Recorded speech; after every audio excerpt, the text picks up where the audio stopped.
The Porsche 911 seems backwards. Given this, how does a car with a seemingly flawed design work so well? Sometimes the best designs are forced on us, and in this way, the Porsche 911 is a lot like the Sydney Opera House. During the construction of the Opera House, one of the most difficult challenges was the construction of the roof shells.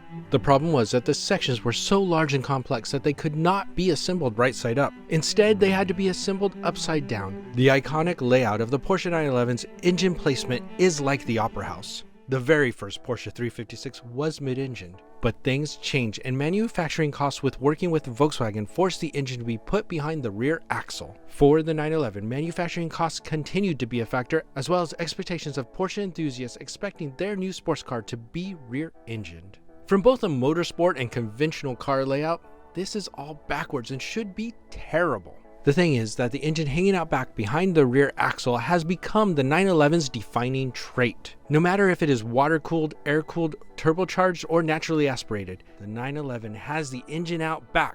Well, with the exception of the GT1 and the newer RSR race cars. This design is a terrible idea in a high-performance car. Especially once the 911 Turbo was introduced, things could get a bit out of hand quickly. The balance could easily get upset, especially if the driver panicked and let off the gas mid-corner. The result was often a spin that would end up with the rear end hitting a tree. To fix the issue, Porsche tried many things, including fitting the front bumper with lead to try to balance out the weight. While you would think this would have diminished the popularity of the Porsche 911 over the years, the exact opposite has happened. The rear engine hanging out back created a culture saying that you have to know how to drive a 911. This is something that started with the 356 and wrapped up even more with the 911. This has helped create a tight-knit club of enthusiasts that felt like driving a 911 was like a badge of honor. In 1970, the Porsche 917 was in second place with a Ferrari 512S leading by a good margin.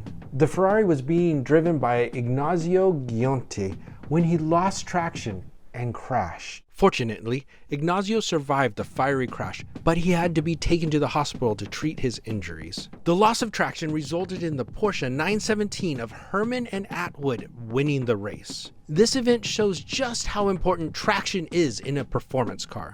Thanks to the rear engine design of the Porsche 911, you have more traction on the rear wheels than with other layouts, giving an advantage coming out of corners. While you do have to set up a 911 correctly coming into a corner, once you do, you can come out of the corner harder than most others, giving you a definite advantage. This traction does tend to come at the price of shorter tire lifespan. But then, you're driving a Porsche 911 and nobody said it would be cheap to keep it on the road.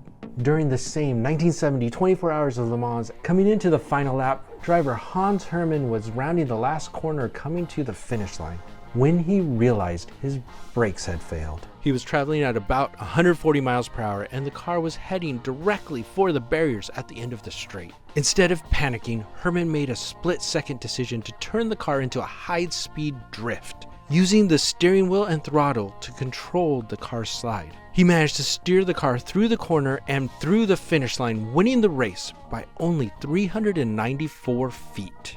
The ability to have such control over a vehicle without spinning should show the importance of handling. Well, that and being one of the best drivers in the world certainly helps. For the 911 to improve its handling, one of the big changes over the years is the suspension design. The 911 suspension setup has evolved over its production life, but starting with the 964 generation, the setup allowed the handling to become more predictable. By the time the 996 generation came out, Porsche had really honed the suspension. Add to the suspension setup modern wizardry such as torque vectoring that was introduced with the 991 generation, and the handling became less and less of an issue.